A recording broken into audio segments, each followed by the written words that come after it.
listen to this video, take 10 minutes out of your life, go look in the mirror, look yourself deep in the eyes, look at yourself, and decide, are you a fucking loser? Because if you're a fucking loser, you can go read and watch a bunch of shit about motivation to try and convince yourself to do a little bit of work. Or are you a winner? Because if you're a winner, you don't give a fuck how you feel. Work needs doing and it must be done. I don't believe there's a person on the planet who pays attention, tries their best, is never lazy, is on time, works hard, has a mentor, and is giving it his all, who isn't rich. I don't believe it.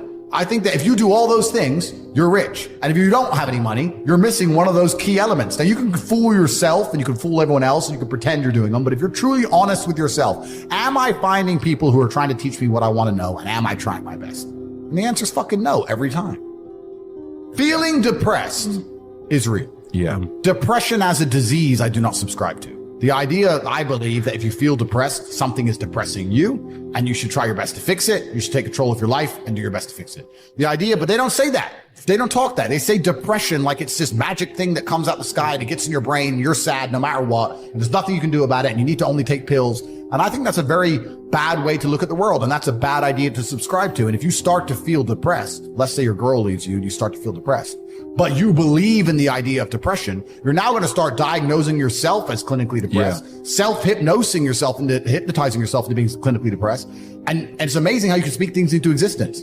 I cannot become depressed because I don't believe in it. The best option, the best thing to do is still to get up, be an adult, control your emotions, be stoic, and do the things you're supposed to do day after day. Laying in bed and doing nothing is never going to be the best option. The best option is still to go to the gym, to work hard, to run your business, to be successful. So it doesn't matter. We're talking about the different positions on the chessboard. But if the rules of the game remain the same, regardless of the position you're still trying to win, you still have to do the same things. So does it even matter at this point? If you come along and say he's depressed because of X and he's depressed because of Y and he's depressed because of Z, and the answer to all of them is still the same thing, then I don't give a fuck why you're depressed. All I know, what I will say as a matter of fact, is this world is hyper competitive, especially as a man. Most men are walking through life and they don't realize that it's constant competition. I was driving here. Even as I was driving here, I was looking out the window and I was looking at all these people just walking around. One of them had a fucking croissant. One of them was dressed like a dickhead because it's London. He thinks he fucking looks cool. This is a fucking moron. We've all seen them. Yeah, moron. Some of the dude just talking shit on the phone. Some other guy with headphones in, waiting to be fucking murdered, wouldn't even hear it coming. And all these NPCs, I'm just looking at them going, do they realize they're in endless, constant competition? Every single pound they want, someone else wants. Every single girl they want, someone else wants. There are people like me out here. I will destroy, you could get all 30 of them in a room and I will sit by myself and absolutely annihilate them in any single metric. And they're just sitting there just fucking floundering and wandering through life, unaware of how competitive the world is. Well, and whinging how unfair it is. And how unfair it is. And this is my point. If the world is truly that competitive, you do not have time to be depressed because it's a non-competitive mind state. You could be depressed for X, Y, Z, whatever. I'm not depressed. And I want the money you want, and I want the girl you want, and I want the status you want, and the car you want, and the house you want. And I'm going to get it, and you're fucking not. I truthfully believe that the universe is a very giving place.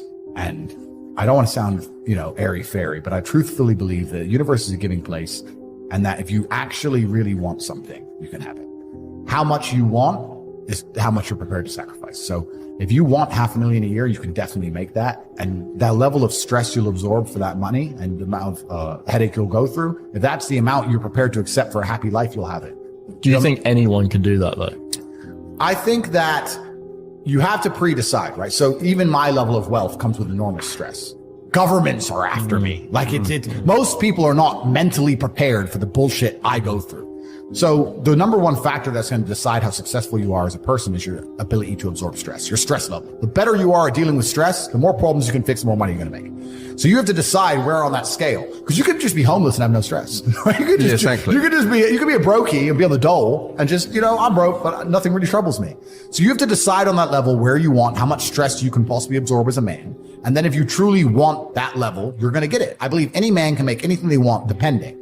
Any one of you here, I'd have no idea how much money you're making, but if you were to say, you know what, I'm throwing away my relationship, I'm throwing away my social life, and I'm going ham, I'm going nuts, and I don't care what they do to me, I'm gonna go and I'm gonna make it. You'd make a bunch of money, but there's a bunch of garbage that comes with it. So you have to decide, right?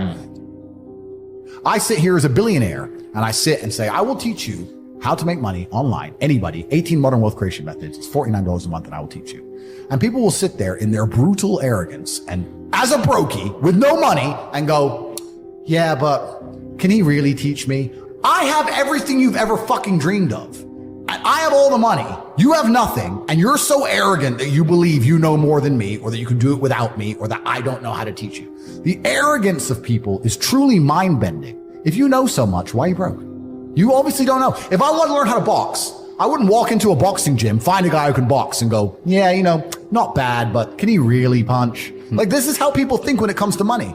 You guys are all successful enough. You can sit there and say, look, I do X, Y, Z. I have X, Y, Z. You don't have it.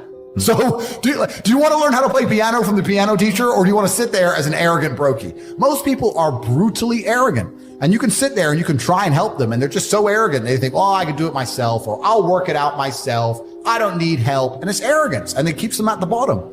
Everything great that's happened to me in my life, someone taught me. I had a kickboxing coach. My dad was my chess coach. You get taught things. To sit there and think you're too good to learn. Well, this is the problem. Most people are broke. Most people are broke because they're arrogant, bro. It's the truth. It's nothing to do with how stupid they are. They're just arrogant people. So if you love your family and you love your last name and you're proud of yourself, then you have a duty to be massively, monumentally successful, to show homage to your ancestors. I find it amazing there are people out here today who are going to sit and say, oh, I'm sad, I'm too depressed, I don't want to work hard. Do you understand that only 200 years ago, there were peasants out working a field, starving, surviving the Black Death, surviving the plague, struggling to exist just to reproduce, so that 200 years later, you can be the end of their bloodline, for you to sit on your ass and do fucking nothing. Like, you're a fuck up. You're fucking up your entire bloodline of your entire ancestry. You owe these people things. They went through hell for you to exist. You have a debt. You have a duty to pay. You have to be the best possible version of yourself. And the same to God. God loves people who try. God loves people who work hard. It's amazing if you try your very best all the time, what God will give you. He'll give it to you, anything you want, if you actually try. Not convincing yourself you try. Actually try. They're different things. But yeah, I was instilled with this because from a young age, my dad said, you're a Tate. And Tates are the greatest people on the face of the planet. And there's gonna be a day I'm not here anymore, and they're gonna talk about me because of how fantastic you are. So go do your fucking job. I said, yes, sir. And here I am. One of the most terrifying but also gratifying things of life as a man is that we're all born relatively valueless. I don't think women are born that way. A woman, if she's born, especially if she's attractive, has an innate value. People just want her no matter what. But as a man, if you're not an important man, nobody gives a fuck about you, and they're never going to care. So you have to build yourself from the ground up, and that's scary for a lot of people, but it's also a massive opportunity. You can decide if you want to be a famous musician, or a nice sensitive poet, or a painter, or a kickboxing world champion, or a businessman. You get to decide on all the different characters in the video game. You can choose, who do I want to be? And then if you actually try, you can become it. Isn't that amazing? You can wake up and go, you know what? I want to be this kind of guy. I knew who I wanted to be. I wanted to be the dude pulling up in the Lambo, 3 a.m, gets out. Everyone's like, who is this big, strong, rich dude? I wanted to be that man, so I became it. And if you don't want that, if you want to go be a musician and play guitar and get a bunch of chicks and chill in Bali and smoke weed, whatever, go, you can choose your character and build it.